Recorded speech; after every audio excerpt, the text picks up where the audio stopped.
What's up, y'all? What's up? What is going on? I hope that you are well. I hope that everything has been great since our last time meeting here. It is already episode 10. This is actually the final episode of this season. So I'm excited, but a little sad at the same time. Just because it's time to take a little break, but not a permanent break.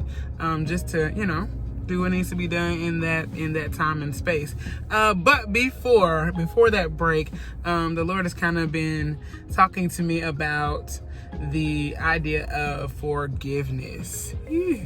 Forgiveness is so big. It is such a huge idea. When I think about forgiveness, that can be touchy, that could be liberating, it could be so many things, but one thing is for sure is that it is necessary.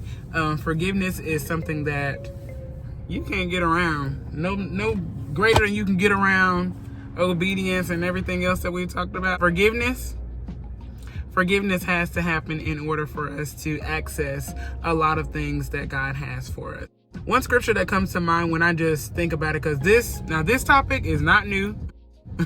It didn't appear because I was meditating or in worship or any of that. It is an idea that is constantly on my mind, just to kind of make sure or to see how my relationships are, how they've been managed, how they've been handled, and anything that might be wrong that has happened. I just have to kind of check in, whether to me or from me. But it's still a thing where forgiveness is something that none of us have just excelled in, I guess I should say, or exempt from having to deal with or handle. Well, the one scripture that kind of comes to mind when I think about forgiveness is not one that you would think, or maybe you would, I don't know, but it's lay aside every sin and every weight that so easily besets us or keeps us down or from whatever you're supposed to be doing. I guess some time before, I never thought about this sin having anything to do with forgiveness, but unforgiveness or harboring offense really is a weight. It's a weight on us. Now, naturally speaking, when I have an altercation or an issue with the person or a disagreement, not seeing eye to eye situation with a person, it is natural for you to retreat to your corner. You stay over there and we good. And I ain't talking because I ain't got to talk. And you ain't got to talk because I don't want to listen anyway. Like, we have this thing where I'm good. Like, I'm fine with the disconnect. But a disconnection is simply death. When you're disconnected from anything, it is going to die. Some things are destined to not keep life, of course. The umbilical cord is cut even at birth because there needs to be a separation, a death to that kind of dependency, of course, when you're talking about childbirth and so forth. But the same is true when we disconnect from people, relationships. You cut a vine, you cut a tree down, whatever, anything that is disconnected from its source or from another source, will experience some sense of a death. And some of them, like I said, are necessary.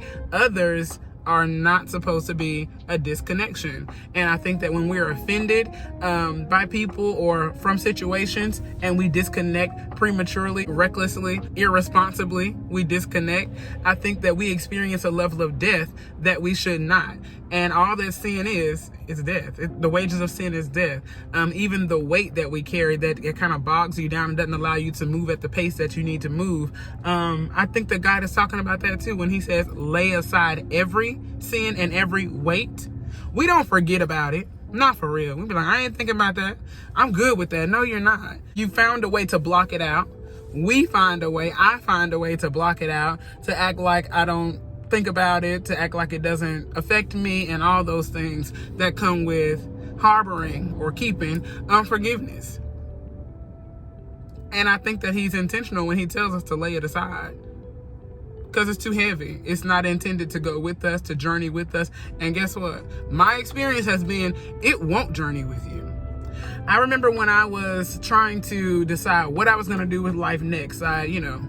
done with school, got a couple degrees, thinking about going to get another. I was just trying to decide which direction that I wanted to go. And I was qualified to do every single option, A, B, C, and D. Like, there was nothing that would keep me from not getting acceptance letters or a yes in all of them. It was just a matter of, what do I want to do? And I was in that waiting space. Like, okay, I'm just waiting to hear back from everybody. And I was working a couple jobs, just, in that transition spot. Did everything. Like, why is it taking so long? Nobody was responding. Not one person, job, university. It was weird because, like, why wouldn't you? I'm just thinking, like, okay, why am I not hearing nothing? And so I kept doing what I was doing, trying to be patient, call myself waiting on God. Okay, all right, girl, wait. Nothing. Weeks went by, still nothing. So now I'm kind of outside of my body at this point, because I'm like, okay, what's happening? And so I hear the Lord clear. I was at work, one of them jobs, and I heard him say, when you forgive, then I'll give you freedom. I'll unlock the things that you want. But it's not until you forgive. And so I knew exactly what God was talking about. I called myself good.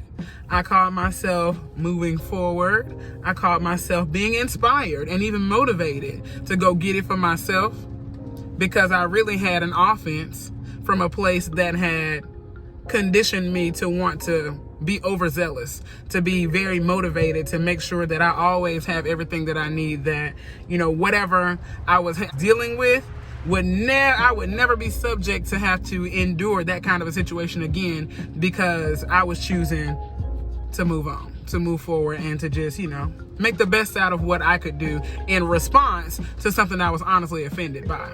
And I was going to bypass the conversation and the person and the relationship and anything else connected to them, because I'm like, I ain't got to do all that. I'm good. God knows my heart. He sure does. He knows that it's still there. He knows that you're going to have to deal with it. And he ain't releasing nothing that he said is yours until you continue to perfect your character. And in that moment, for me, it was unforgiveness. I had to deal with it. So, y'all, when God started talking to me, I really don't get any sleep. Like, I literally don't get rest, or I'm just like uncomfortable. Some of you may have that same, sentiments or whatever, because he just has a way of getting my attention, and I don't have any peace about it until I do what he said. So, of course, I did what he said.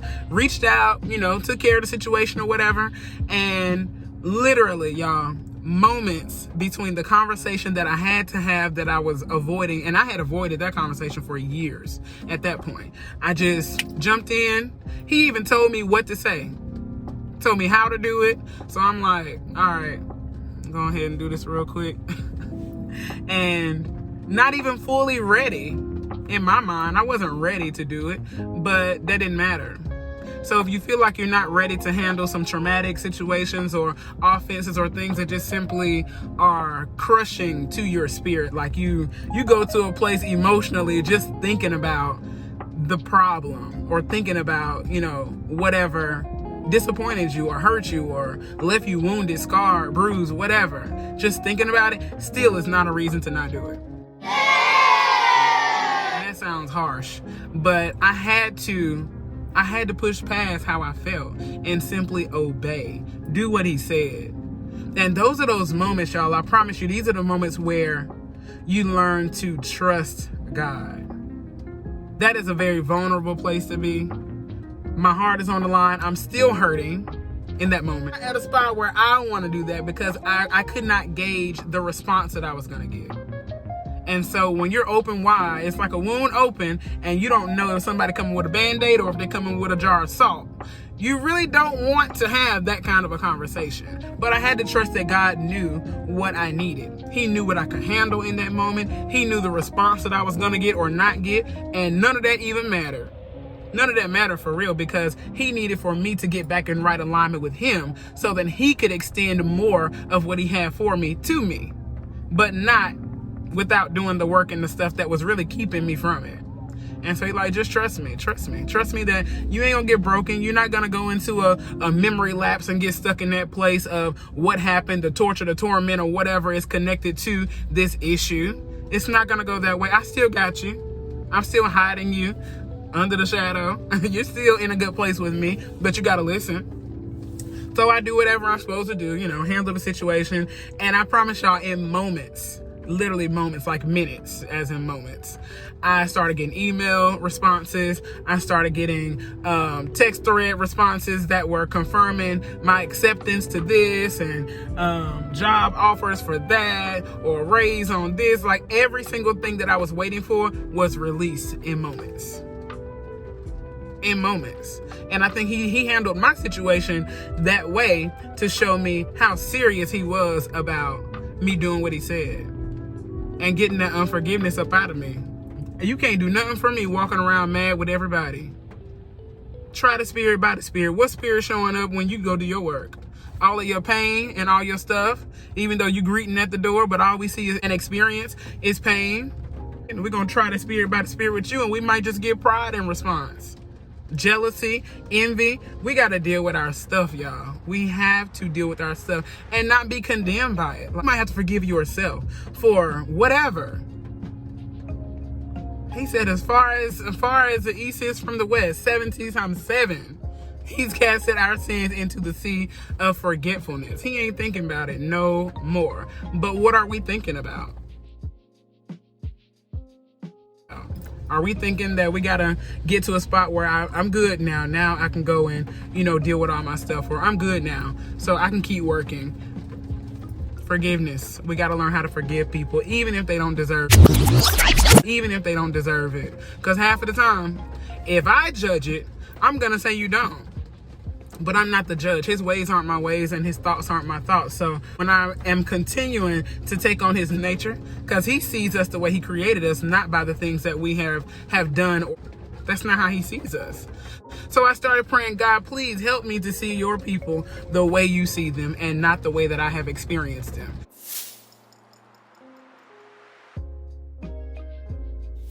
That is not the same thing. And it's kind of hard to treat him bad when you're trying to have his heart concerning his people. And that started helping. It started helping me to just see what he wants to come out of them, and not maybe where we are. To somebody else, their perspective of me could say a lot of negative things. But if they see me the way that God sees me, they may have a little more patience for me. They may have a little more whatever for me. And so, we just got to get to a point where we are forgiving, because the grace that you want is the grace that you probably should give. The mercy you want is the mercy you should extend to other people, because we are all with flaw. And so it's just like, just relax, because we all got some stuff.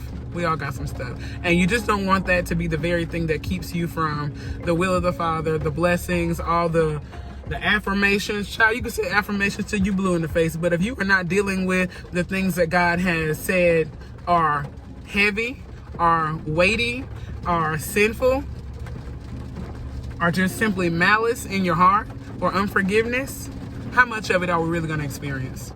And will we be able to function in it the way that we're supposed to if we got some stuff in there that ain't even of him?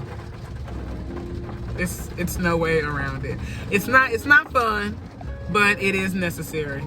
And it is vital to God just being able to do what he already wants to do for us. So that's kind of all. I just want to encourage you to become even more free, to be even more liberated. Never said it wouldn't hurt. Never said it wouldn't be challenging or hard to forgive people. Even if they don't change, to forgive them. It's still necessary. And so, gotta go do it, y'all. And you'll be glad that you did, because you'll feel better. And even if they don't ever change, you will know that you're better. You'll be better, because you'll be able to move forward in life and not have that weight,